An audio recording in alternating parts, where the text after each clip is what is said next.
சென்னையில் காலை முதலே மழை பெய்து வருவதால் வேளச்சேரி மேம்பாலத்தை தொடர்ந்து பள்ளிக்கரணை மேம்பாலத்திலும் மக்கள் தங்கள் கார்களை நிறுத்த தொடங்கியுள்ளனர். கூடுதல் விவரங்களை செய்தியாளர் சதீஷ் வழங்க கேட்கலாம். சதீஷ், வணக்கம். இது தொடர்பான விவரங்கள். பென்சல் புயலானது இன்று மாலை கரையை கடக்கும் என வானிலை மையம் அறிவித்திருந்த நிலையில் வேளச்சேரி மேம்பாலத்தை தொடர்ந்து பள்ளிக்கரணை மேம்பாலத்திலும் 100க்கும் மேற்பட்ட பொதுமக்கள் தங்களது கார்களை நிறுத்த தொடங்கியுள்ளனர்.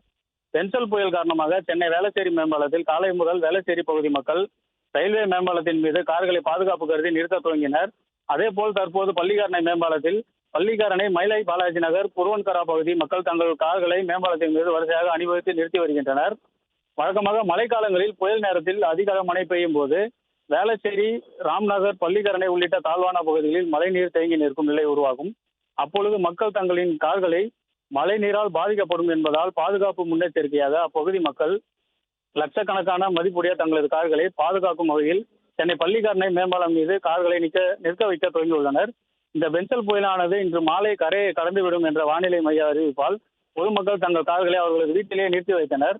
தற்போது பென்சல் புயல் சென்னைக்கு 100 கிலோமீட்டர் தொலைவில் நகர்ந்து வருவதால் பலத்த காற்றுடன் மழை பெய்து வருகிறது. எனவே மழை நீர் தேங்கி கார்கள் பாதிக்கப்படும் என்ற நிலையில் பாதுகாப்புக்காக பள்ளிக்கரணை மேம்பாலத்தில் 100க்கும் மேற்பட்ட கார்களை பொதுமக்கள் நிறுத்தி வருகின்றனர்.